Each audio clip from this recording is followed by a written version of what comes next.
pueden hacerlo, los invito a ponerse de pie para la lectura de la Escritura. Génesis capítulo 5, versículo 21 hasta el versículo 24, dice así de esta manera: vivió Enoc 65 años y engendró a Matusalén.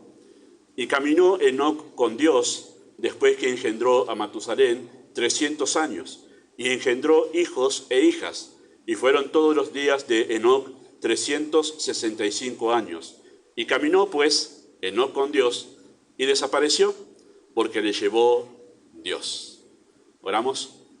Amado Padre Celestial, oramos en tu presencia en esta mañana, rogando que seas tú y que hables a través de tu palabra. Damos gracias por ella, damos gracias porque podemos tener tu revelación, habiendo sido preservada a través de los años por hombres, por mujeres que han dado su vida para poder mantener este libro intacto, y por eso damos muchas gracias. Damos gracias porque podemos confiar en la Escritura como tu palabra, como la verdad revelada. Podemos confiadamente nosotros poner nuestras vidas allí. Así que oramos que hables, que nos confrontes con la realidad de nuestro corazón y que tú encuentres en nosotros corazones dóciles, un terreno fértil para que la semilla sea sembrada. Pedimos tu dirección en el nombre de Jesús. Amén. Muy bien, pueden tomar sus asientos. Mientras ustedes tienen en mente ese pasaje que acabamos de leer nosotros, dice así el texto que estamos nosotros exponiendo, Hebreos capítulo 11, en el verso 5 dice de esta manera: por la fe Enoc fue traspuesto para no ver muerte, y no fue hallado porque lo traspuso Dios, y antes que fuese traspuesto tuvo testimonio de haber agradado a Dios. Muy bien, ese es el pasaje que nosotros estamos considerando. Hemos hablado ya de la fe de Abel y hoy corresponde hablar de la fe de Enoc, ¿sí? El justo por la fe vivirá. Esa es la consigna que inspiró o motivó al escritor de esta carta a los hebreos, ¿sí? Porque había un grupo, parece considerable en esa iglesia, que estaban queriendo abandonar la fe, estaban queriendo volver. Eran la mayoría judíos que querían volver a la religión del judaísmo. Habían dejado ya de ofrecer sacrificios que eran simbolismo de Cristo, y Cristo ya había cumplido ese simbolismo, pero ahora sentían la tentación de volver a confiar en esos rituales de la ley. Bueno, el escritor de los Hebreos quiere inspirarlos a ellos justamente a caminar por fe, confiando en la persona y la obra de Cristo. Y cita un texto, en verdad, allí en el capítulo 10, que también es citado por el apóstol Pablo, y dice que el justo por la fe vivirá. Y define con ese texto, o a partir de ese texto, que la fe es un principio de vida. ¿Sí? Cuando usamos esa palabra principio, que la uso muchas veces desde el púlpito, porque la Escritura tiene muchos principios, ¿sí? Muchas normas, a eso nos referimos con un principio. Una norma, una ley es un principio, ¿sí? Así que la fe es un principio de vida, una ley bajo la cual viven los salvados. Eso es la fe, ¿sí? La fe, entre otras cosas que podemos usar para definirla, la fe es una ley bajo la cual viven los salvados. Así que, ¿en qué consiste esa ley? ¿En qué consiste esa ley de la fe? O sea, ¿qué dice? Si pusiésemos, ¿no?, en un libro de institución, ponemos, bueno, esta es la ley bajo la cual se rigen los creyentes. Bueno, se rigen bajo la ley de la fe. ¿Y qué dice esa ley de la fe? Bueno, dice sencillamente que en esto consiste. La ley de la fe consiste en agradar a Dios. En eso consiste la ley de la fe, y bajo esa consigna viven los creyentes, ¿sí?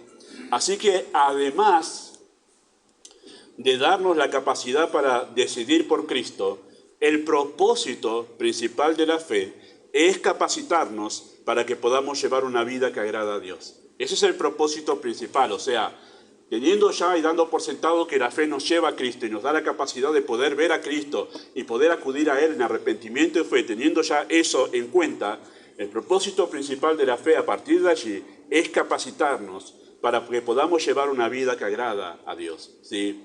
Antes de ser salvos, y esto lo sabemos los creyentes, antes de ser salvos, vivíamos para agradarnos a nosotros mismos. Y esa es la vida en realidad de toda persona que no conoce a Dios. Su propósito es agradarse a sí mismo. De una manera o de otra siempre estamos buscando, sin Cristo, estamos buscando cómo agradarnos a nosotros mismos. Pensando que, y esta es la filosofía de hoy en día, en la búsqueda de nuestra felicidad personal o de nuestro placer personal, pensábamos que estaba allí la clave de una vida bien vivida. Esa es la filosofía de hoy en día, es la filosofía reinante en nuestra cultura. Se llama la filosofía hedonista o la cultura hedonista, donde el placer se ha vuelto el fin supremo del ser humano. Y por eso es que hay tantas personas que si no le gusta algo o no le causa un poco de dificultad, esto no me sirve para mí, porque no me hace feliz. Me pone en un momento de tensión, me pone bajo estrés, se me hace como algo muy, una carga muy pesada, eso no es para mí. Y así hay un montón de gente abandonando un montón de cosas, sencillamente porque no lo hacen feliz, ¿verdad? Esa es la filosofía de hoy en día. O sea, el placer como el fin supremo de la vida. Bueno, eso es lo que vivíamos nosotros, pero cuando somos salvados, eso cambia completamente, ¿sí? Al ser regenerados, que es ser salvados, se produce un cambio rotundo en esa filosofía de vida. Nuestro enfoque, ahora que somos salvos, está en Dios.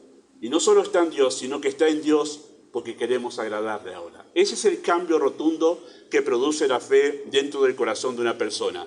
De vivir para agradarnos a nosotros, ahora ese cambio rotundo, decimos, no, queremos agradar a Dios. Eso lo produce la fe. Y eso lo produce la fe naturalmente, ¿sí? En el corazón, porque es la esencia de la fe. La esencia de la fe es llevar a la persona, o donde está la fe, llevarle a agradar a Dios. Y entonces se produce naturalmente. O sea que no lo hacemos en contra de nuestra voluntad y a disgusto, ¿no? Porque a veces, agradar a Dios, y sí, hay que hacerlo porque si no, se va a enojar el pastor. Si no, en la iglesia, no lo hacemos obligados, nadie nos obliga a eso. Lo hacemos naturalmente como un impulso que nace de nuestro corazón. Ahora nosotros queremos agradar a Dios en todo lo que hacemos, ¿verdad? Lo hacemos naturalmente, no en contra de nuestra voluntad ni a disgusto, sino que es una actitud que nace de la fe que Dios ha puesto en el corazón, ¿verdad? Porque esa es la manera, en verdad, es una de las tantas maneras en que la fe demuestra su devoción a Dios. Querer agradar a Dios es la manera que el creyente tiene, una de las tantas maneras de mostrar su devoción a ese Dios, ¿sí? Y es una obra sobrenatural, ¿sí? Y única. Noten lo que dice el texto, versículo 6 de Hebreos capítulo 11, ustedes lo tienen allí creo, dice que sin fe es imposible, ¿qué cosa? Agradar a Dios.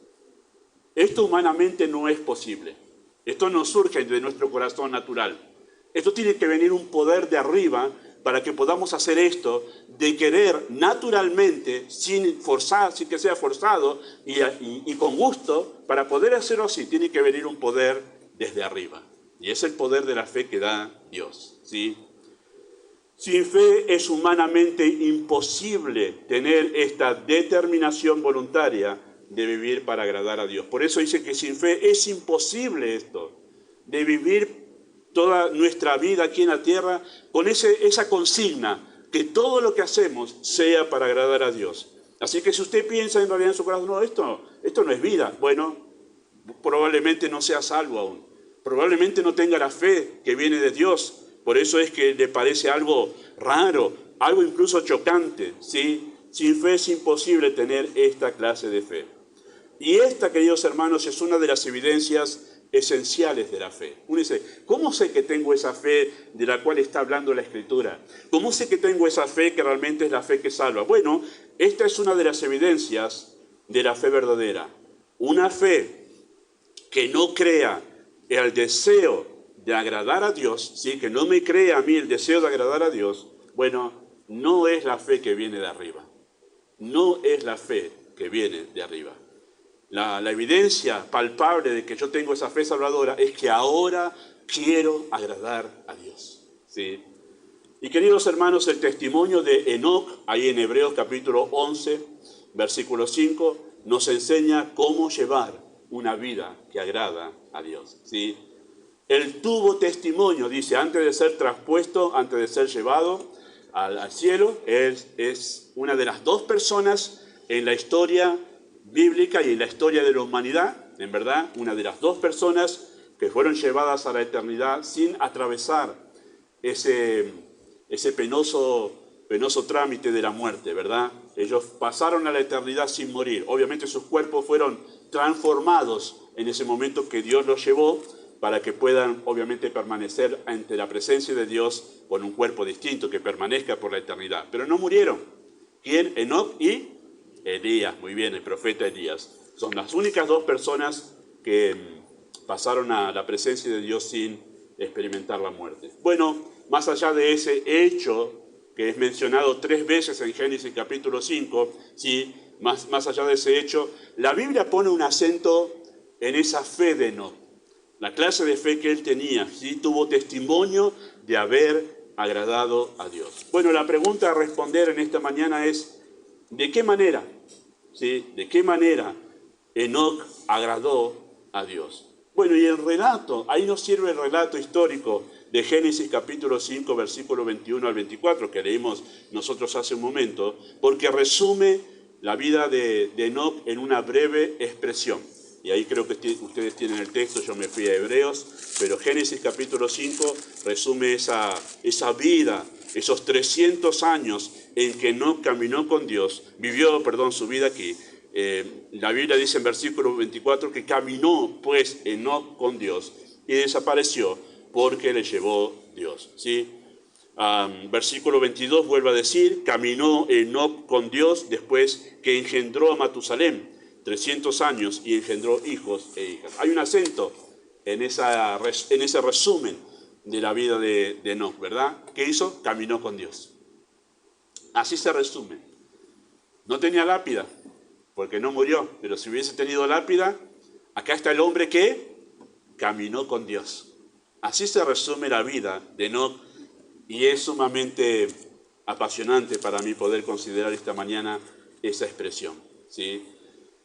Si muero, si me toca morir porque el Señor no ha llegado todavía, me gustaría que ese sea realmente que mi vida haya dejado esa impresión aquí en la tierra. Acá descansa el cuerpo de Gustavo Paz, que caminó con Dios. Ojalá sea así. Ojalá mi vida en realidad sea llevada de tal manera que el día que parta sea recordado por haber sencillamente caminado con Dios.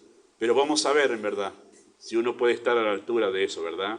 Pero este hombre caminó con Dios y es recordado por estos miles de años que han pasado desde su existencia, es recordado por esto y en la eternidad será recordado así, porque él caminó con Dios. Eso es una evidencia de fe. Una vez más, no encontramos en Enoc que se diga que su acto de fe o su manifestación de fe es porque habló en lenguas, no se dice que hizo milagros, no se dice que hizo sanidades, no se dice que tuvo experiencias místicas, no se dice nada de eso de la evidencia de la fe de Enoc. Se dice sencillamente que él caminó con Dios.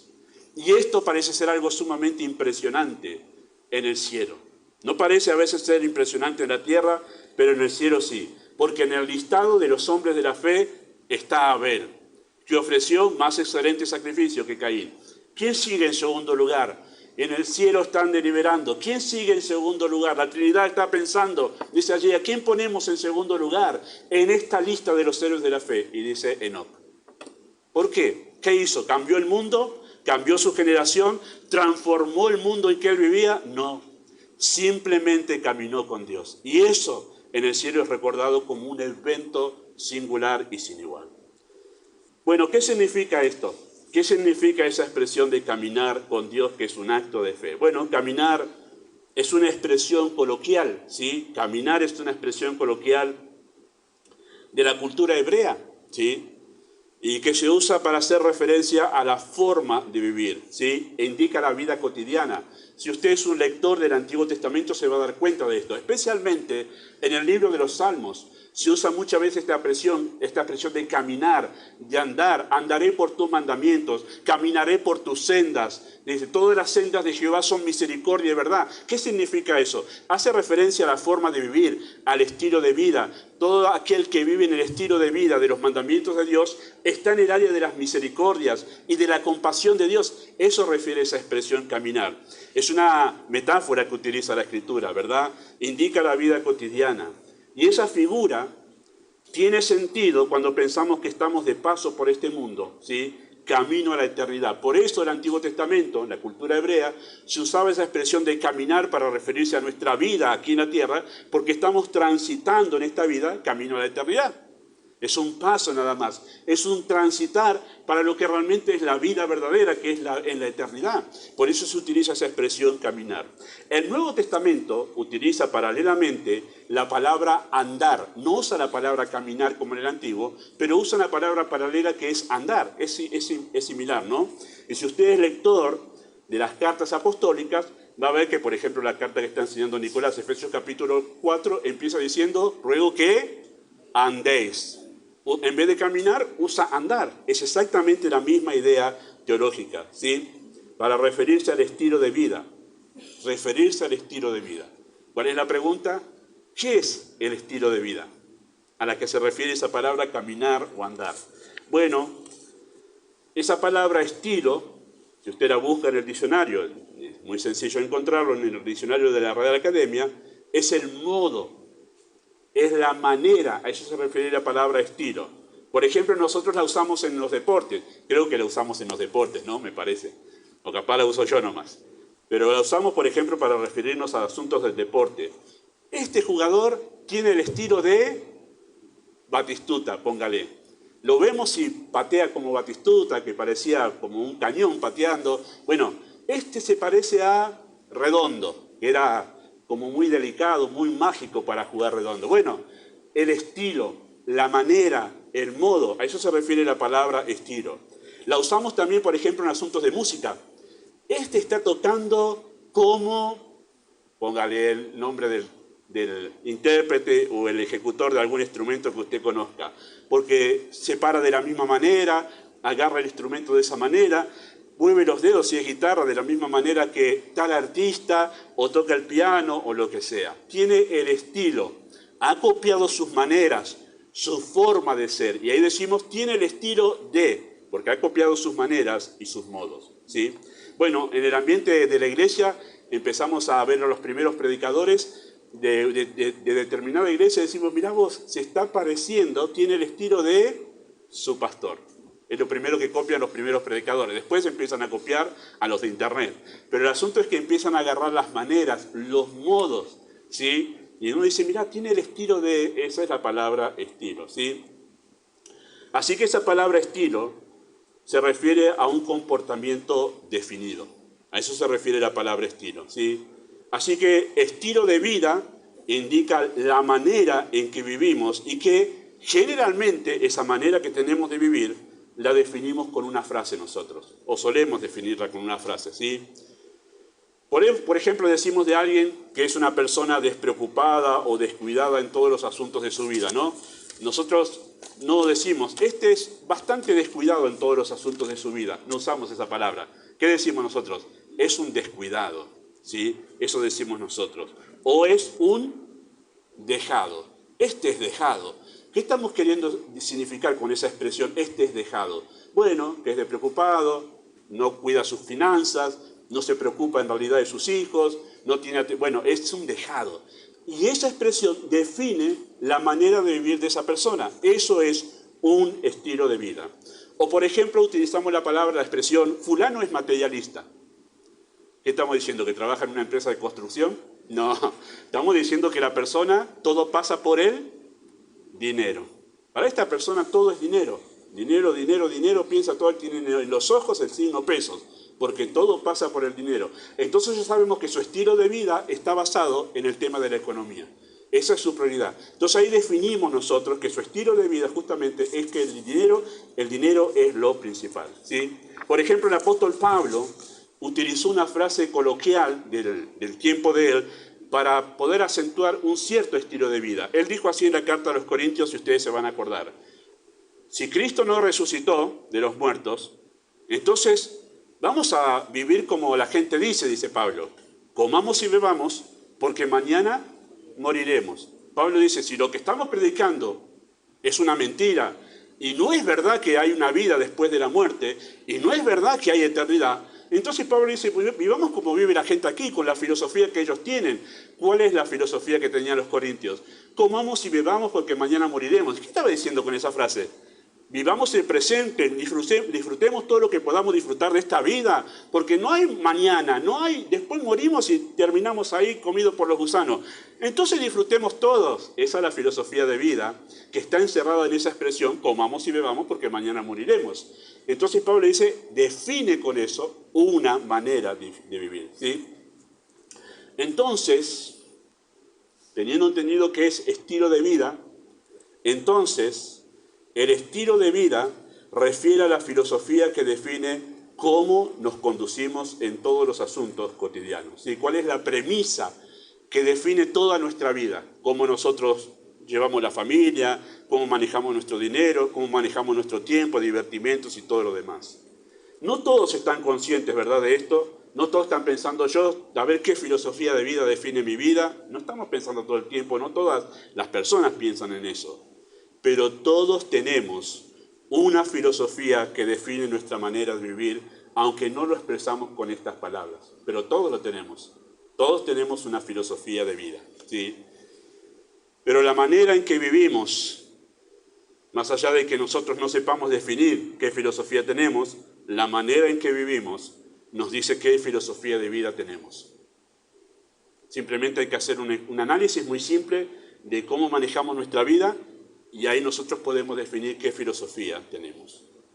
Los programas que elegimos ver en la TV, la ropa que decidimos comprar, las amistades que frecuentamos, los divertimentos que elegimos, la rutina que tenemos en el hogar, la forma en que manejamos nuestra economía, todo habla de nuestro estilo de vida. Todo habla de nuestro estilo de vida. Así que cuando la Biblia dice que Enoc caminó con Dios, ¿sí?, significa que Dios definía la manera de vivir de Enoc. Eso significa la expresión caminó con Dios. Dios definía la manera de vivir de Enoc. ¿Sí? Esa era la premisa que él tenía. Así que su vida se regía por una sola norma. ¿Cuál era la norma que se regía la vida de Enoc? Agradar a Dios. Agradar a Dios. Su propósito en la vida no era buscar su propia felicidad, sino su propósito en la vida era hacer todo para agradar a Dios. Esa era su filosofía de vida. En todos los asuntos de su vida, la premisa era lo que agrada a Dios. En esto, lo que agrada a Dios. En esto otro, lo que agrada a Dios. En este asunto, lo que agrada a Dios. Esa era su premisa. Eso implicaba el hecho de caminar con Dios. En la manera de pensar, en la vestimenta, en los programas de TV, en las amistades, en los divertimentos, en la música, en la manera de definir y vivir la familia, en la manera de usar el dinero, etc. En cada aspecto estaba condicionado por esta norma para Enoc, lo que agrada a Dios. Si Enoc viviese en nuestros tiempos y sus vecinos le preguntasen a Enoc, si fuese miembro, por ejemplo, de la iglesia en Lavallol, y sus vecinos le preguntasen a Enoc, ¿por qué vas a la iglesia, Enoc? ¿Te obliga el pastor a ir? Bueno, él respondería, no me obliga a nadie, lo hago porque quiero agradar a Dios. O por ejemplo, le preguntarían a Enoc, siendo miembro de la iglesia en Lavallol, ¿por qué tus hijas no siguen la moda del mundo en su vestimenta? ¿Te lo prohíbe la iglesia? Enoc respondería, no me lo prohíbe nadie, lo hago así porque le agrada a Dios. Esa era su premisa, ese era su punto de referencia para el estilo de vida que él llevaba. Quizás si él fuese miembro de la iglesia en Lavallol, sus vecinos le preguntarían, o sus compañeros de trabajo le preguntarían a Enoc, Enoc, ¿por qué siempre decís la verdad en tu trabajo? Si mintiendo podés sacar ventaja en este trabajo acá con nosotros. ¿Te tienen amenazado en la iglesia? Bueno, él respondería, no me tiene nadie amenazado. No miento porque quiero agradar a Dios. Esa era su premisa, esa era su filosofía de vida en todos los asuntos. Así que Enoc involucró a Dios en cada aspecto de su vida. No había aspecto, en verdad, en el cual Dios no tuviese inferencia en la vida de Enoc. ¿Sí? Esto es caminar con Dios. Enoc no era de los religiosos que, bueno, todo esto con la iglesia está bien. Todo esto de la Biblia en la iglesia está bien. Para eso voy a la iglesia. Ahí canto. En casa es otra cosa. En casa los guaguancó, en casa otro grupo, ¿no? Los guaguancó no los conoce nadie. Siempre me quedo muy lejos. Pero algunos que se rieron, sí. Muy bien. Pero está ese tipo de personas, ¿no? La fe es para la iglesia nada más. En casa es otra cosa. En casa vivo a mi manera, como yo quiero. Los manejo con otros criterios y así en un montón de asuntos. Pero Enoc no era así. En cada asunto de su vida, Dios era el punto de referencia, ¿sí? Marcaba su estilo de vida. Bueno, en segundo lugar, aparte de preguntarnos qué significa esa expresión caminar con Dios, significa un estilo de vida. ¿Qué implica? ¿Qué implica esa expresión que él caminó con Dios? O, como lo expresa el escritor de los Hebreos, agradó a Dios. Eso significaba caminar con Dios, agradó a Dios. ¿Sí? ¿Qué implica? Bueno, ¿qué cosas están implicadas en esa determinación de decir, yo voy a vivir mi vida haciendo todo para el agrado de Dios? Bueno, en primer lugar, lo que implica esa expresión o esa determinación de no, es que él tenía conciencia de Dios. ¿Sí? Él tenía conciencia de Dios. Tener conciencia, ¿sí?, es ser capaz de percibir la realidad. No estamos hablando de eso de tener conciencia moral, ¿sí? La conciencia moral es que yo puedo distinguir entre lo que es bueno y es malo, entre el bien y el mal. Pero esto es conciencia de percibir, ¿sí?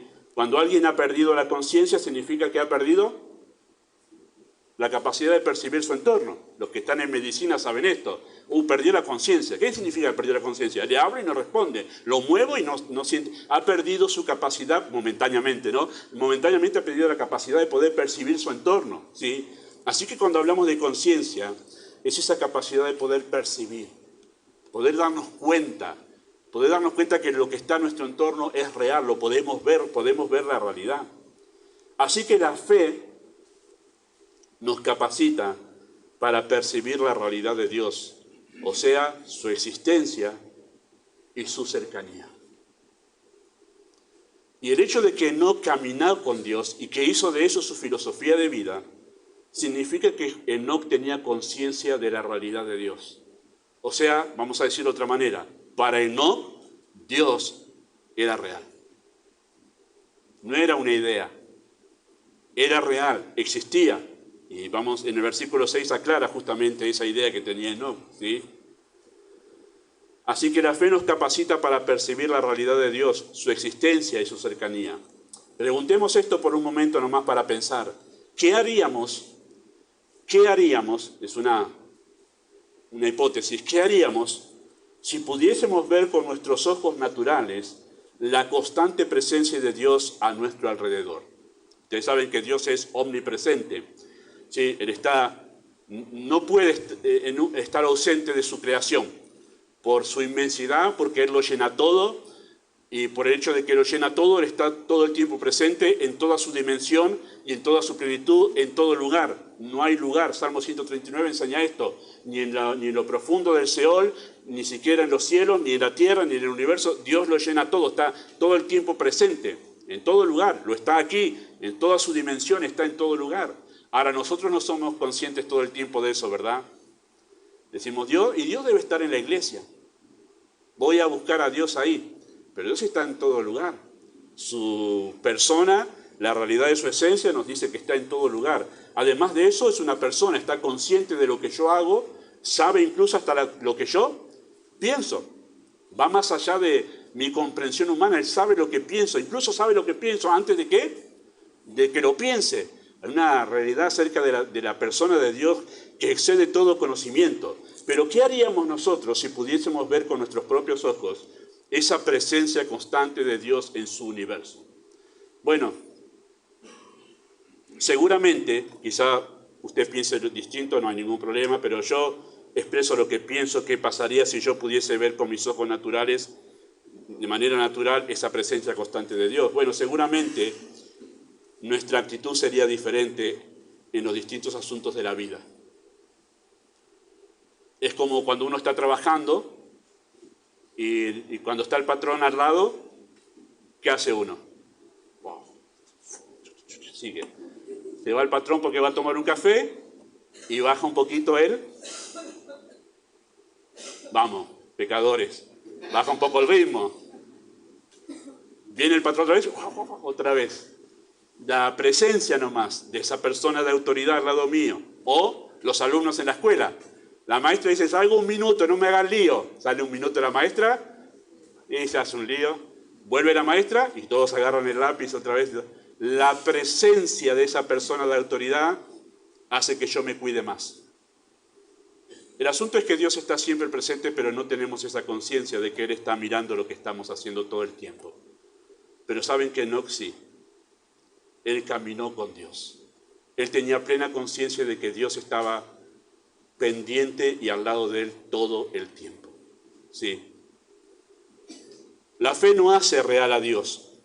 La fe nos capacita para percibir su realidad de una manera muy personal. Por eso el versículo 6 de Hebreos 11 dice que tener conciencia de Dios es necesario para poder agradarle. Dice, sin fe es imposible agradar a Dios. Porque el versículo 6 aclara lo que pasa con Enoc. Eso es la lectura del versículo 6 en Hebreos 11. Dice, sin fe es imposible agradar a Dios. ¿Por qué es imposible? Y ese por qué en ese versículo liga una cosa con otra. Porque es necesario que el que se acerca a Dios, ¿qué cosa? Crea que le hay. Tiene que tener conciencia de su existencia, si no es imposible tener una vida que le agrada a Él. Si no hay conciencia de la realidad de Dios constante al lado nuestro, es muy difícil llevar una vida que nosotros determinemos agradar a Dios en todo asunto. ¿Por qué? Porque nos vamos de la iglesia y decimos, el pastor no me ve, los hermanos de la iglesia no me ven, acá hago lo que quiero. Pero si yo tengo conciencia de la presencia de Dios todo el tiempo, no me ve el pastor, no me ven los hermanos, pero Dios me está viendo. Y eso cambiaría rotundamente nuestra manera de vivir, incluso en la intimidad. Acá no me ve ni mi esposa en este lugar donde estoy, no me ven mis hijos donde estoy, pero Dios te sigue viendo. ¿No cambiaría eso realmente nuestra manera de vivir en las cosas que hacemos incluso en lo privado? Bueno, así vivía Enoc, con una conciencia de la presencia de Dios todo el tiempo. Sin la fe, no puedo tener conciencia de la presencia de Dios. Por ende, no puedo sentirme motivado a querer agradarle. ¿Sí? ¿Verdad? Incluso las cosas que hablamos en los secretos de nuestra casa. Pensamos, sí, fulano esto, fulano aquello. Dios está escuchando ahí lo que estás diciendo. Dios está sabiendo tus pensamientos. Lo que otros no saben, Dios lo sabe. Dios escucha lo más íntimo de nuestro corazón. Y eso debería producir temor en nosotros para decir lo que agrada a Dios. El salmista terminó orando en el Salmo 19 que los dichos de mi boca y la meditación de mi corazón sean gratos delante de ti, oh Señor, porque tú de esas cosas también eres consciente. Tú las sabes, ¿sí? El hecho de que no haya caminado y agradado a Dios significa que tenía conciencia de la realidad de Dios y de su cercanía. Él vivía sabiendo que Dios estaba presente en cada momento de su vida. Su estilo de vida, la manera en que él vivía, demostraba cuán real era Dios para él. ¿No? Una encuesta, ¿cuán real es Dios para vos? ¿No? Bueno, nosotros agarramos el papel y encuesta, ¿cuán real? Ponemos de 1 a 10, 5, 6, 10, bueno, no hace falta hacer esa encuesta. La manera en que nosotros llevamos nuestro estilo de vida en casa demuestra cuán real es Dios para nosotros. Si Dios viviese contigo, una hipótesis ilógica porque está, pero viviese con cuerpo, ¿no? Con cuerpo viviese contigo, ¿cómo ordenarías tu rutina del día a día? Eso cambiaría por completo nuestro estilo de vida. Pero como no hay conciencia de la realidad de Dios, nosotros pensamos, acá puedo ser diferente, acá puedo hacer otra cosa, acá puedo hacer lo que a mí se me antoja. Pero no era así. Nuestro estilo de vida demuestra a los demás cuán real es Dios para nosotros. Bueno, ¿qué cosas están implícitas en esta determinación de agradar a Dios? Además de la conciencia de Dios, también está implícita la autonegación. O sea, está implícito que Enoc tomó la determinación de negarse a sí mismo cuando él determinó agradar a Dios. La realidad de la autonegación está implícita en la determinación de agradar a Dios, queridos hermanos. Pensémoslo de esta manera, por un momento nomás. Los que están casados, ¿verdad? Lo pueden pensar de una manera más precisa, ¿verdad? Los cónyuges se niegan a sí mismos en realidad por amor, cuando deciden hacer lo que le gusta al otro con el fin de agradarle. ¿No es así? O por lo menos al comienzo es así, ¿verdad? ¿Verdad? A mí me gusta tal comida, pero yo sé que a ella le gusta esta comida. Hoy vamos a pedir esto. ¿Por qué pedís eso? Si a vos, no, porque a ella le gusta. Lo mismo del otro lado. ¿Por qué hiciste hoy? Porque a él le gusta. Yo sé que a él le gusta. O sea, la autonegación está implícita en la determinación de agradar al otro por amor. Lo mismo hacen los padres. Los padres se niegan a sí mismos por amor a sus hijos. O sea, la autonegación está implícita en la determinación de agradar a otro. Cuando determinamos agradar a otro, nos negamos a nosotros. Así que la autonegación está implícita en esto y en otros asuntos de la vida. Así que no debe resultarnos extraño que para agradar a Dios debamos negarnos a nosotros mismos. No es una locura, hermano, lo que pide la Escritura o lo que enseña la Escritura acerca de nuestra relación con Dios. Solo que con Dios parece ser algo escandaloso que nos neguemos a nosotros mismos. Parece, no, me corta mi libertad. Pero si tú trabajas en relación de dependencia, tú te niegas a ti mismo todos los días, o los 5 días de semana si vas 5 días a trabajar. ¿Verdad? Tú te niegas a ti mismo. Me tengo que levantar, me niego a mi sueño porque voy a ir a trabajar. Eso es autonegación. ¿Cuánto más no debería ser complaciente para nosotros la autonegación si nosotros amamos a Dios, si Dios es real? No es posible agradarnos a nosotros y a la vez agradar a Dios. Tiene que haber autonegación, ¿no? O como cuando uno quiere hacer un regalo, pero está pensando más en uno que en la persona a la que le va a hacer el regalo. ¿Ha pasado eso? Te compro esto porque te va a gustar, y después lo usa uno en realidad. Claro, quise agradar al otro, entre comillas, pero en realidad me lo compré para mí. ¿Ha pasado eso? No se puede, hermanos. Cuando determinamos agradar a alguien, inmediatamente sucede la autonegación, ¿sí? Nuestros deseos pecaminosos, ¿sí? Cada vez que decidimos agradar a Dios estamos resignando otra cosa. O sea, la autonegación es inevitable. Negamos nuestros deseos pecaminosos, nos negamos a nuestras ideas o proyectos personales, nos negamos a nuestras relaciones personales, nos negamos a nuestro tiempo a usarlo como queremos, etcétera, etcétera, etcétera. Es imposible agradar a Dios sin que exista la autonegación. No hay manera. Entonces eso de que yo agrado a Dios pero hago lo que quiero, hay una contradicción. No sucede eso en la Escritura y por eso está implícito que había una determinación en Enoc a negarse a sí mismo, al decir, le agrado a Dios y no a mí. Y no a mí. Así que la fe hace que esta autonegación sea voluntaria y sea por amor. Amamos a Dios y por agradarle estamos dispuestos a resignar lo nuestro y a nosotros mismos. La fe dice, Dios primero, después vengo yo, Dios primero. ¿Sí? Y esto es humanamente imposible en relación a Dios. Por eso la autonegación por agradar a Dios es la evidencia de una fe verdadera. ¿Cómo sé que tengo fe verdadera? Bueno, si tenés disposición a agradar a Dios antes que agradarte a ti mismo. Si el acto sencillo de participar de los cultos de la iglesia es un acto de amor a Dios. Porque prefiero agradarle a Él rindiéndole culto con la congregación que quedarme en casa durmiendo. Ese es un acto de autonegación y de amor a Dios. Prefiero agradarle a Él. Claro, sería muy lindo un domingo quedarse durmiendo un poquito más porque no trabajamos, ¿verdad? Pero me niego a mí mismo porque mi propósito es ahora honrarlo a Él. ¿Cuántos han cambiado esto? Otros han llegado en un paso más allá y han tenido su trabajo, su comercio personal, que lo pueden determinarlo, sí, por sí mismo, y dicen, hoy cierro, hoy domingo cierro, sí, pierdo más dinero, pero yo quiero agradarle a Él, quiero estar con el pueblo de Dios. Lo determino porque para mí Dios es real y quiero ir a servirle y adorarle. Eso es autonegación por amor. Es la autodeterminación que muestra que Dios es real para mí. ¿Qué cosas están implícitas en esta determinación de agradar a Dios? Bueno, la disposición a sufrir. Esa fue la disposición que tuvo Enoc al caminar con Dios, agradarle a Dios. Enoc caminó con Dios en medio de una generación que vivía dándole la espalda a Dios. Según parece, yo busqué en YouTube, hago siempre esto cuando termino de estudiar, para ver qué más puedo nutrirme de otros predicadores sobre el mismo tema, ¿no? Pero encontré sobre Enoc que parece ser que el tema de los libros de Enoc es un tema que está en la cúspide. De la fe de Enoc casi nada encontré, pero de los libros de Enoc parece como, ¿qué escribió Enoc? Pero saben que Enoc escribió algunos libros, escribió 3 libros por lo menos, y uno de ellos es citado por Judas, ¿sí? Ese libro que es pequeñita carta que está antes de Apocalipsis.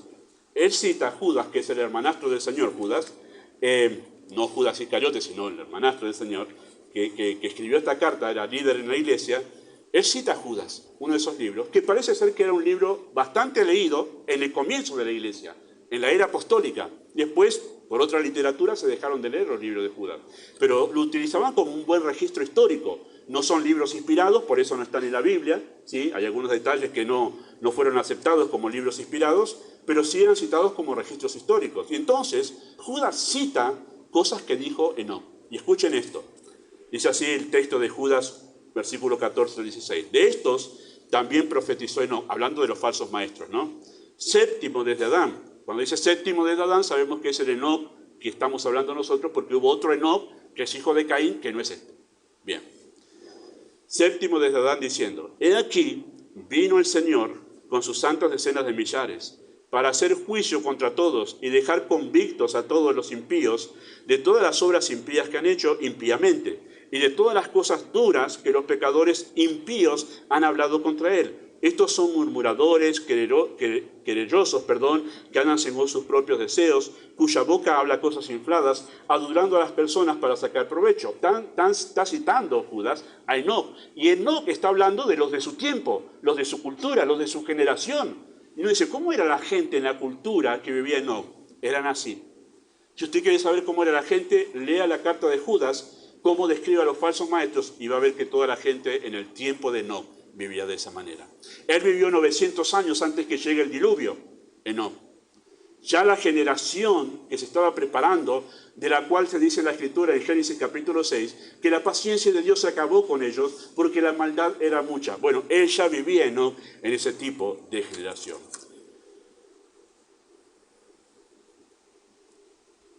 Eran impíos, irreverentes, sensuales, libertinos y violentos. A muchos les gusta hablar acerca de los, se me fue el nombre, de los gigantes de ese tiempo. Pero,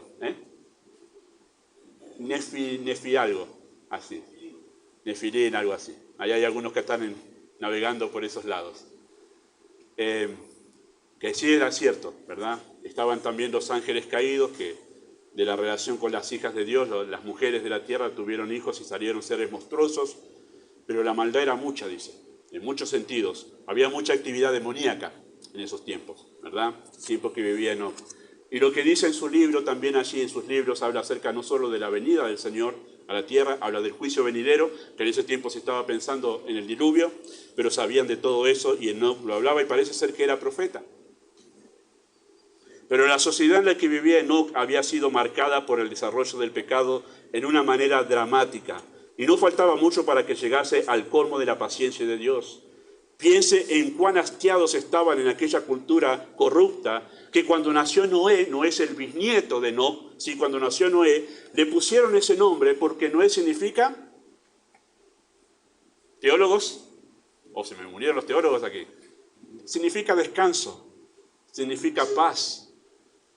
¿Y qué dijeron cuando nació Noé sus padres? Este nos hará descansar de todos nuestros sufrimientos. Era una cultura que hastiaba de corrupción y tenía la esperanza que Noé iba a traer descanso y en verdad, obviamente de alguna manera Dios les hizo entender que por medio de Noé iba a venir el juicio donde iba a terminar con toda esa corrupción. Pero había una situación de hastío. Bueno, el desafío de Enoc no fue nada distinto al que tenemos nosotros de vivir agradando a Dios en medio de una generación o una sociedad que aborrece a Dios. Usted puede ser cualquier cosa en esta cultura en que vivimos nosotros, que era igual a la cultura de Enoc. Decir que es un varón habiendo nacido de mujer. Decir que es mujer habiendo nacido varón. Decir que es una niña de 5 años siendo un hombre de 60. Decir que es un caballo siendo un ser humano. Y la sociedad no se va a inquietar si usted dice eso. No solo eso, sino que la sociedad en que vivimos lo va a aplaudir. Decir, qué bien que tenés libertad de expresarte lo que sos. Pero hace falta que simplemente usted diga, yo creo en Dios y leo la Biblia. Y enseguida Oh, vos sos un ermitaño, vos sos un dinosaurio. Eso ya hace falta que usted diga que crea en Dios, para que toda esa gente que aprueba todas estas cosas se le levante en contra. No es nada diferente en nuestra cultura a la cultura de Enoc. Enoc estuvo dispuesto a agradar a Dios muy a pesar de ir en contra de una sociedad que caminaba en sentido contrario. Estuvo dispuesto a ser rechazado, odiado y menospreciado por una sola cosa, por agradar a Dios. Y esto fue la evidencia de lo que significaba Dios para él. Estoy dispuesto a sufrir por agradarle a él. No importa dónde estés, siempre tendrás personas a tu alrededor que te acosarán y te presionarán para que hagas cosas que no agradan a Dios. Especialmente jóvenes ustedes que van al colegio, a la secundaria o a la facultad o en la primaria, van a ser presionados para hacer cosas que no agradan a Dios. El mundo funciona así debido al príncipe de la potestad del aire, Satanás, pero la fe nos capacita para elegir agradar a Dios a pesar de la oposición. Esta disposición a sufrir por agradar a Dios es la evidencia de verdadera fe. ¿Cómo sabemos si tenemos la fe que agrada a Dios? ¿Hasta dónde estás dispuesto a soportar la presión que el mundo ejerce para que vos hagas algo distinto? ¿Ha ido a una fiesta de 15 de sus parientes? ¿Ha ido a un casamiento de sus parientes? ¿Ha notado toda la presión que hay para que usted se prenda en los bailongos allí, en el momento del carnaval carioca? ¿Ha notado la presión que tiene? Hemos ido 1 o 2 y después decidimos no ir más con mi esposa. Mandamos regalo nomás. Ya no tenemos nada que hacer ahí. Nada que hacer. Pero hay mucha presión. Dale, vení, prendete, no seas amargado. Pero hay mucha presión para que tú hagas lo que no agrada a Dios. Enoc se mantuvo firme.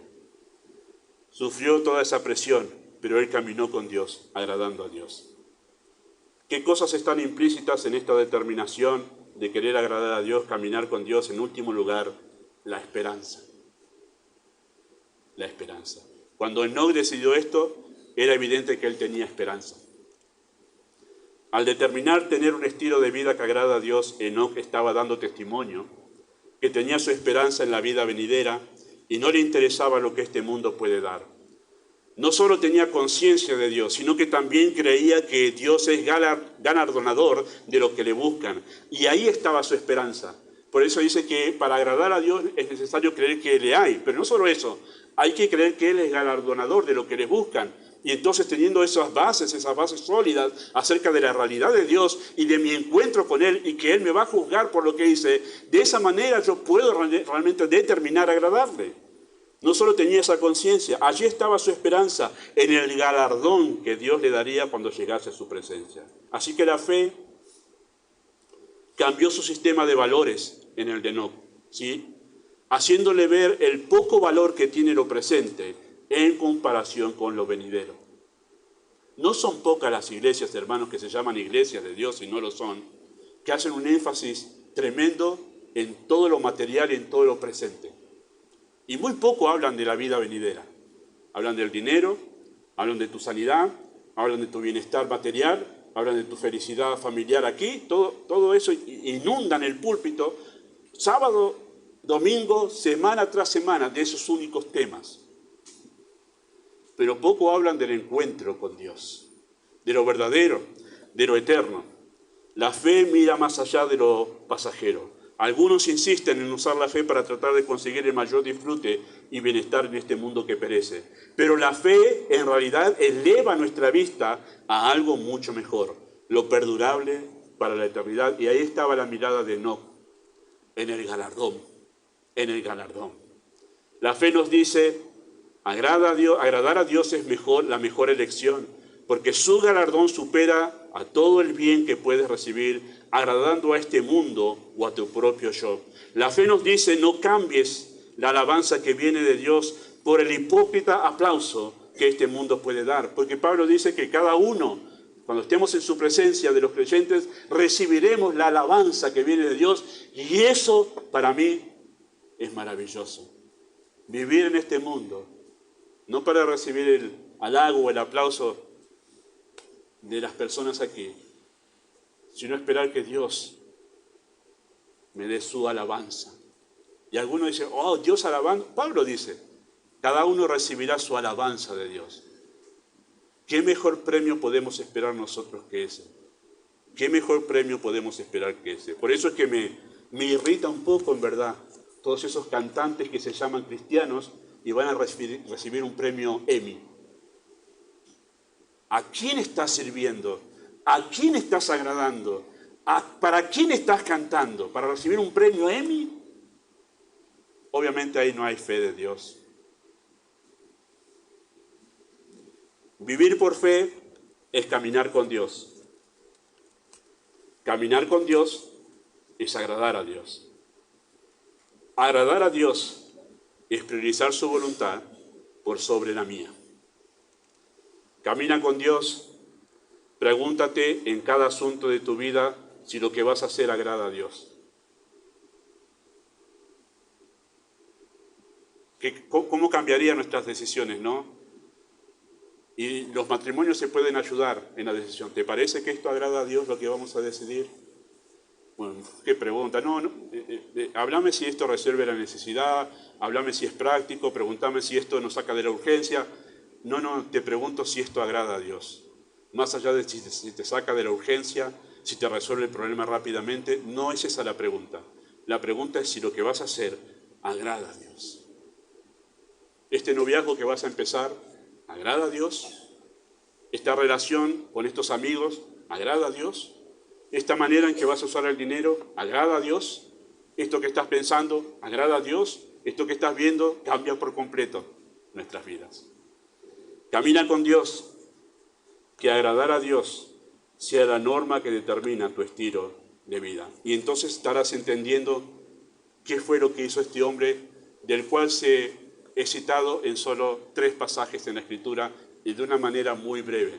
Pero cuánto contenido hay en ese caminar con Dios. Ojalá, si el Señor no viene antes y muero, ojalá que mi vida deje esto, que caminó con Dios. Y el Señor me ayude para eso. El Señor nos ayude para eso. Amado Dios, damos muchas gracias por haber escogido el testimonio de Enoc para darnos aliento a tener una perspectiva diferente de la vida, a tener un estilo de vida que tiene que ver con lo eterno, que tiene que ver contigo. Y no ser engañados por la manera de vivir de este mundo que es pasajera y que es autodestructiva. Pedimos que tú muevas los corazones en esta mañana aquí a hacer lo que tú quieres y que tú hables más allá de lo que hemos dicho en este momento. Pedimos tu bendición en nombre de Jesús.